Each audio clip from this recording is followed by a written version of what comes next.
breaking news, heading down to Cheyenne, Wyoming, where Amy Edmonds is standing by from Wyoming Liberty Group. And Amy, I understand we achieved a bit of a victory down there. What happened? Pretty big day today, Glenn. We saw the final defeat of Medicaid expansion. Senate voted today on third reading 19-11 to kill House Bill 129, and the House, within minutes of that, the House Labor Committee met to listen to their version of the share plan, and the chairman of Labor withdrew the bill and simply said, listen, the Senate has voted this down decisively. There is no point us going on, which I would agree with her. And so Medicaid expansion has officially been laid to rest for this year. Okay, now for this year, any of a chance of it? Because you know how these horror movies go. The creature always rises up again. So nothing left this year and maybe something next year? Is that what you're saying? You know, they can bring it back every year, Glenn. Okay. So it's always prudent to say that it is dead for this year. When the legislature meets again, certainly in 2016, they can bring it up again if they want to. Okay. Any reaction from the governor on this? Haven't heard anything yet. It all has happened very, very quickly. Interesting thing about the Senate was this morning, you know, this bill has been laid back and laid back. Yesterday it was laid back again. So brought forward today. After yesterday, the majority floor leader, Representative Eli Bebout, sort of gently chastised the body and said, listen, we got to vote on this. We eventually have to vote on this. He wasn't opposing the motion to lay back, but basically just sort of warning the body, we have to do this. This morning when they came in, the Senate Republicans actually caucused. Now, this is fairly unusual. Yeah. It doesn't happen very often, Glenn, that they go and meet together as Republicans and caucus. They did that for almost a good hour. Okay. And so, I mean, and after that, it was just dead. Can you, and I know you're busy down there, but I just really got to ask some of the details here. Do you know the reasons why it died specifically, or what arguments were made? I mean, what was the stake that went into the heart of this thing? You know, I think it was a variety of things. This has been, in my experience, Glenn, some of the finest debate that I've seen, and I would encourage any of your listeners, if they have the time, to pull down the audio of each of the readings of this bill and listen to the debate. It really was a very high level. They put on amendments to take it back to the traditional federal Medicaid expansion with absolutely no waiver requirements. Then they amended it to add waiver requirements.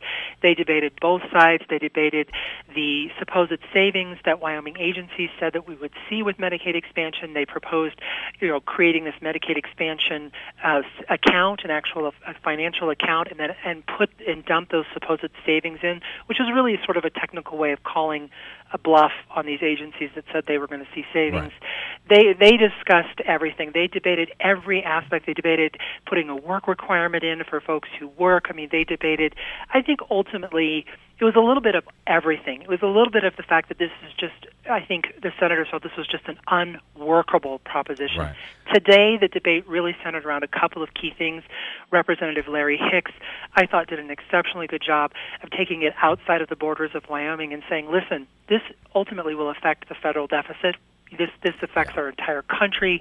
This goes just beyond Wyoming. My constituents are also members of this country, and this is important. And the United States can't even get other people to buy our debt. It's so bad. Mm-hmm. So that was an interesting discussion to have. The rest of it, Senator Scott spoke in opposition. Charlie Scott, he talked again, of course, about some of his key issues, which are, utilization and cost savings mechanisms within Medicaid, which the final bill did not have. But he also just discussed, listen, the trigger mechanism that it was on this bill, which is, if your members don't know, which is the idea that if the federal FMAP, the federal share that the feds say they're going to pay for Medicaid expansion, if that drops below the promised 90%, then Wyoming would dissolve the program. Charlie Scott got up and debunked that, which I think was an excellent point. He said, listen, I don't believe the trigger would work. I don't think it's real. I don't think we can get out of Medicaid expansion, which means we're looking at $80 to $90 million a year of general fund monies when, not if, when the federal government backs away from their promise. And from what I was told, that somewhere in Obamacare, if a state decides to expand but then cancels it later, well, then the penalty is all Medicaid is canceled for the state. Well, yes. See, this is the issue. There's been a lot of that discussion. What we really know for certain is that we don't know, Glenn. We haven't yet seen a state trying to withdraw. We have a couple of states that are saying that they're going to try to withdraw. What I've heard from some of the experts on the Obamacare law itself is that you're correct. In the actual federal legislation where it enacts it, even though the Supreme Court said that states are not required, they do not have to expand Medicaid, because if you remember, that was one of the key but it's still in the area of legislation that basically hooks the expansion into the Medicaid program, into the traditional program. So when Wyoming says, when we talk about we have to get a waiver, what we're waivering is our state plan, our Medicaid state plan. Right. If we had expanded, all those people would have been on the state plan, and the question is very valid.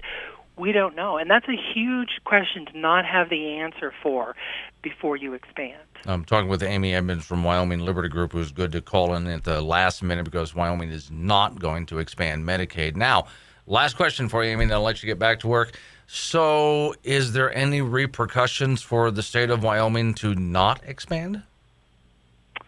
None that I can see, other than I think it's raised some interesting discussions about some of the things that were said in favor of Medicaid expansion, in particular uncompensated care. That debate actually was so intense that another bill spun off of that, a bill to plunk $10 million into an account to start looking at uncompensated care for our hospitals.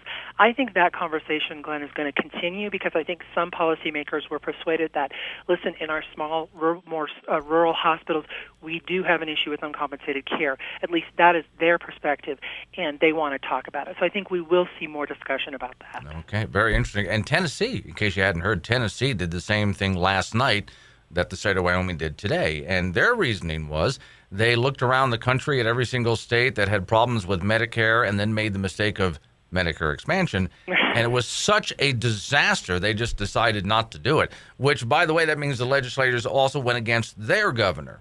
Yep. In the same case. So tough 2 days for those folks in favor of Medicaid expansion and ultimately Obamacare. All right. Hey, Amy, thanks for coming at the last minute. I appreciate that. Thanks, Glenn.